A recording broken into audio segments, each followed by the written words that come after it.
The Galactic Combat Academy's training grounds hummed with the usual cacophony of 100 different species, preparing for the day's exercises. Commander Vexthor, a towering Crithian with exoskeletal armor naturally grown into his flesh, surveyed his new batch of recruits with the disdain of someone who had seen 1,000 failures before.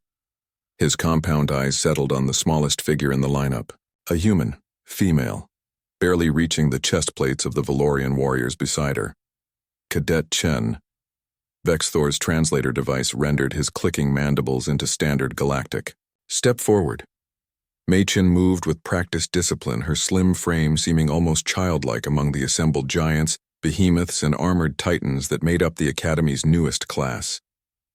Her hands, delicate by any standard, hung loosely at her sides. No claws, no natural weapons, no visible reinforcement of any kind. A ripple of amusement passed through the formation. The Draknor twins, each weighing close to 400 kilograms of muscle and scale, exchanged knowing glances. Even gentle Kaleth, a crystalline being from the Prism Nebula, seemed to dim slightly in what might have been sympathy. Tell me. Cadet, Vexthor continued, circling her like a predator examining prey. What possibly qualified you for combat training? Your species has no natural armor, no venom sacs, no electromagnetic pulse generation. He paused before her, lowering his massive head to her eye level. Not even proper claws. May kept her gaze forward, her voice steady. Permission to speak, Commander? Denied. I'm not interested in excuses. He straightened, addressing the entire formation now. Humans are fragile. This is documented fact. Their bone density is laughable compared to any warrior species. Their skin tears like paper. And those hands? He gestured dismissively at May's slender fingers. Useless appendages designed for manipulating primitive tools, not weapons. The Academy's training pods loomed behind them, massive spheres of reinforced durasteel containing gravitational and environmental simulation technology. Each pod weighed approximately 200 kilograms, designed to be moved by teams of 4 during reconfiguration exercises. They represented the minimum standard of strength expected from any combat-ready soldier. Today's exercise is simple, Vexthor announced. You will work in teams of 4 to reposition your assigned training pods to the marked coordinates. This tests not just strength but coordination, qualities essential for any military unit. His eyes found May again. Cadet Chen, you will observe. I won't have you injured on your first day when the reality of your inadequacy becomes apparent. Sir, I request to participate. May's voice carried across the field with unexpected force. The commander's mandibles clicked in what might have been laughter. Request denied. You lack the physical capability. With respect, Commander, you haven't tested my capabilities. You've only made assumptions based on my appearance. A dangerous silence fell over the training ground. Several recruits took subtle steps backward. No one spoke to Vexthor with such directness, especially not on the first day. The commander's exoskeleton plates shifted, a sign of rising anger among his species. Very well, Cadet, you want to participate? Fine. Move your assigned pod, number 47, to the marked position. Alone. When you fail, you will be dismissed from this program and returned to whatever soft world spawned you. May nodded once. Understood, Commander.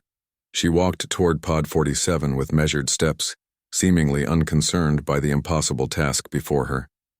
The other recruits had already begun organizing into their teams, but many paused to watch what they assumed would be a spectacular humiliation. The Draknor twins whispered between themselves. Poor creature. Doesn't even know enough to be afraid. At least it will be quick, the other replied. Better to fail now than die later in actual combat. May reached the pod and circled it slowly, her delicate hands trailing across its surface as if reading something invisible in the metal. She placed both palms flat against its equator, then paused, seeming to breathe deeply. What happened next would be discussed in academy halls for generations. May's legs shifted into a stable stance, her spine aligning with perfect biomechanical precision. Her fingers, those supposedly useless, fragile fingers, found purchase points on the pod's surface that shouldn't have existed. And then, with a smooth, controlled motion that seemed to defy physics itself, she lifted. The pod rose, not with the jerking, straining effort that would be expected, but with the kind of fluid movement that spoke of perfect leverage, absolute body control. and strength that had been systematically underestimated. But she didn't stop there. As the entire training ground fell silent, May adjusted her grip and raised the 200-kilogram pod overhead with one hand, holding it aloft as easily as someone might hold a cup of water. Her arm was steady, unwavering, the muscles beneath her skin working with efficient precision. She walked toward the marked coordinates. The massive pod balanced perfectly above her, and set it down with barely a sound. Then she straightened, brushed her hands together, and turned to face Commander Vexthor. Pod 47 repositioned as ordered, Commander. The silence stretched like a rubber band ready to snap. Vexthor's compound eyes whirred and refocused as if unable to process what they had witnessed. Around the field, recruits from a dozen species stood frozen, their own pods abandoned mid-lift. Finally, the Draknor twins moved.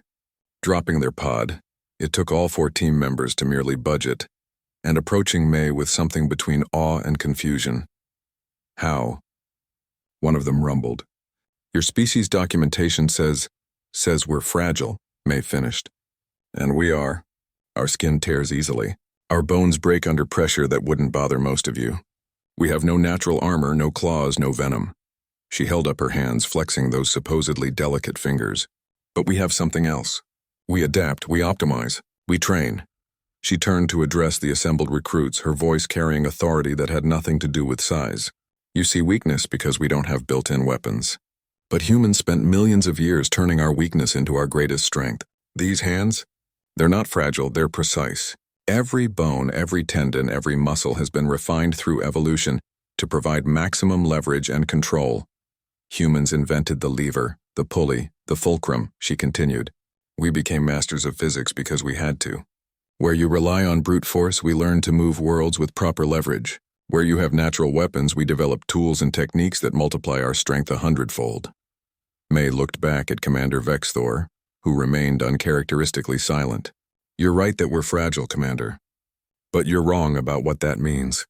It doesn't make us weak. It makes us creative, resilient, determined. Because when you're fragile, you either learn to be strong in other ways, or you don't survive.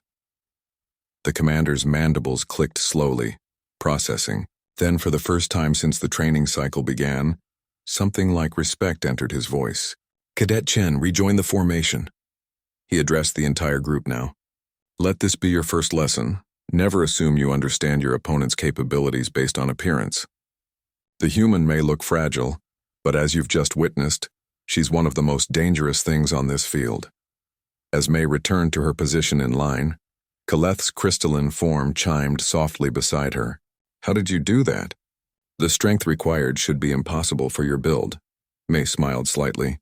It's not about having the strength.